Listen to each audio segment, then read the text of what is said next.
Hello friends, welcome to Priya Mahi channel. இது வரைக்கும் உங்களுக்கு நான் வந்து வீடியோவில் மலேசியாவில் நிறைய மழை பெய்கிறத தான் காமிச்சிருக்கேன். மலேசியாவில் எந்த அளவுக்கு மழை பெய்யுமோ அதை விட அதிகமாக வெயிலும் இருக்கும். ஸோ அந்த வெயிலுக்கு ஏற்ற மாதிரி ஒரு ஃபுட் ரெசிபி தான் இன்றைக்கி உங்கள் கூட நான் ஷேர் பண்ண போகிறேன். கூழும் கருவாட்டு குழம்பு தான் நம்ம இன்றைக்கி பண்ண போகிறோம். வாங்க வீடியோக்குள்ளே போகலாம். இது வந்து ராகி மாவு. ராகி மாவு வந்து நான் 2 டம்ளர் எடுத்துக்கிறேன். இது வந்து கம்பு மாவு வந்து 1 டம்ளர். ஸோ இப்போ வந்து மொத்தமாக நம்ம 3 டம்ளர் மாவு எடுத்திருக்கோம். அந்த 3 டம்ளர் மாவுக்கு வந்து நான் 4 டம்ளர் தண்ணி ஊற்றிக்கிறேன். தண்ணி ஊற்றி அது வந்து கட்டி இல்லாமல் நல்லா கரைச்சிக்கணும். கொஞ்சமாக நான் வந்து சால்ட் ஆட் பண்ணிக்கிறேன். சால்ட் ஆட் பண்ணி அதை நல்லா கரைச்சி விட்டுக்கிறேன். இப்போ நான் இந்த மாவை வந்து கரைச்சி அப்படியே மூடி வச்சிடுறேன். நம்ம ஈவினிங்காக பார்க்கலாம். ஸோ அது வரைக்கும் அது வந்து நல்லா புளிச்சிடும். இப்போ ஈவினிங்காக பார்த்தீங்கன்னா நான் 3 டம்ளர் மாவுக்கு வந்து 1.5 டம்ளர் பச்சரிசி எடுத்துக்கிறேன். இப்போ 1.5 டம்ளர் பச்சரிசிக்கு வந்து நான் 6 டம்ளர் போல் தண்ணி ஊற்றிக்கிறேன். இந்த கூழை வந்து நீங்கள் இன்றைக்கி குடிக்கணும் அப்படின்னா நீங்கள் முன்னாடி நாளே இந்த ப்ராசஸ் எல்லாத்தையுமே முடிச்சிடணும். இப்போ நான் வந்து இதை மூடி போட்டு ஒரு 4-5 விசில் விட்டு எடுத்துக்கிறேன்.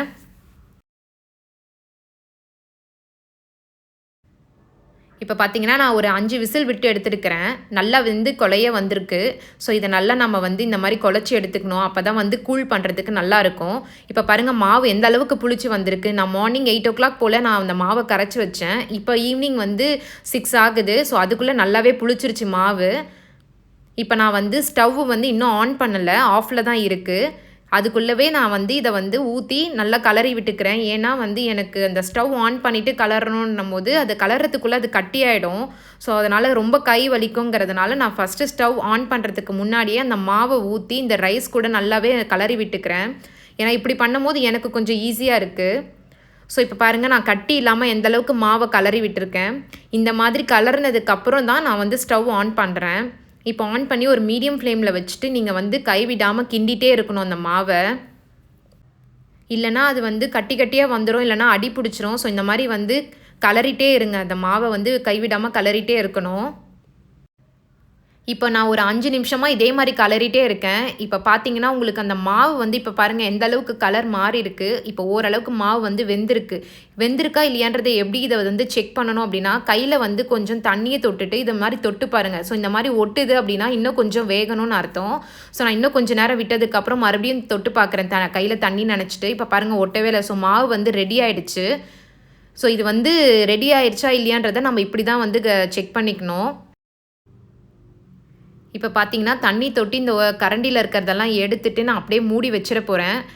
வெளியவே வச்சுருங்க நைட்டு ஃபுல்லாக. இப்போ மார்னிங் பாருங்கள் மேலே வந்து கொஞ்சம் ட்ரையாக இருக்கும். அதை மட்டும் நீங்கள் ஒரு கரண்டி போட்டு எடுத்து விட்டுருங்க.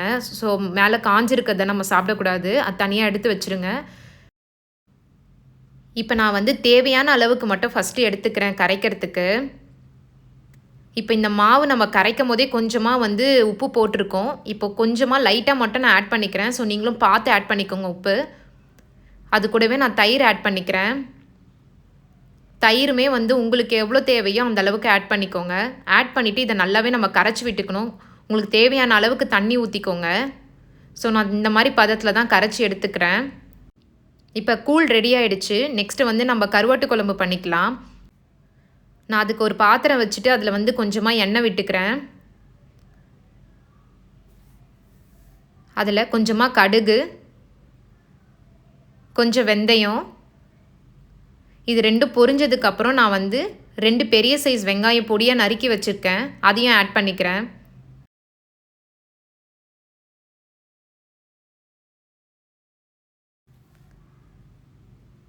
அடுத்து கொஞ்சமாக கருவேப்பிலை, ஒரு 4 பச்சை மிளகா ஆட் பண்ணிக்கிறேன்.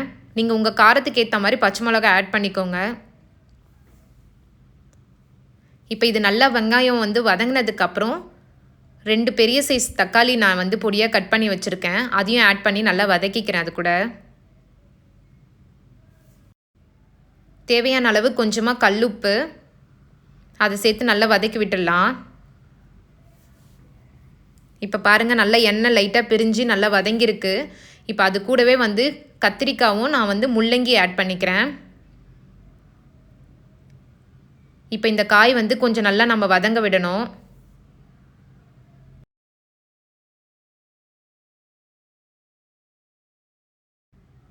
இப்போ காய் வந்து கொஞ்சம் நல்லா எண்ணெயில் வதங்கினதுக்கப்புறம் நான் மசாலா ஆட் பண்ணிக்கிறேன். ஒரு 1/4 டேபிள் ஸ்பூன் மஞ்சத்தூள், 4 டேபிள் ஸ்பூன் வந்து மிளகாத்தூள் ஆட் பண்ணியிருக்கேன். நீங்கள் உங்கள் காரத்துக்கு ஏற்ற மாதிரி நீங்கள் ஆட் பண்ணிக்கோங்க.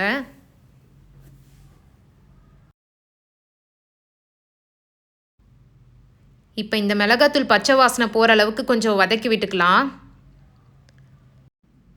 இது வந்து மொச்சப்பயிறு. இது முன்னாடி நாள் நைட்டே நான் வந்து ஊற வச்சுக்கிறேன். இது ஒரு 8 மணி நேரம் ஊறணும். இது நல்லா ஊறினதுக்கப்புறம் ஒரு 3-4 விசில் விட்டு நான் வேக வச்சுக்கிறேன். இப்போ வேக வச்ச மொச்சப்பயிரை வந்து நான் இந்த குழம்புல ஆட் பண்ணிக்கிறேன். இது லைட்டாக இந்த மாதிரி கொதி வந்ததுக்கப்புறம் ஒரு பெரிய லெமன் சைஸில் புளி வந்து நான் கரைச்சி வச்சுருக்கேன். நான் புளி தண்ணி இப்போ ஆட் பண்ணிக்கிறேன். இப்போ இந்த புளி தண்ணி ஆட் பண்ணிவிட்டு நல்லா குழம்ப கொதிக்க விட்டுக்கோங்க.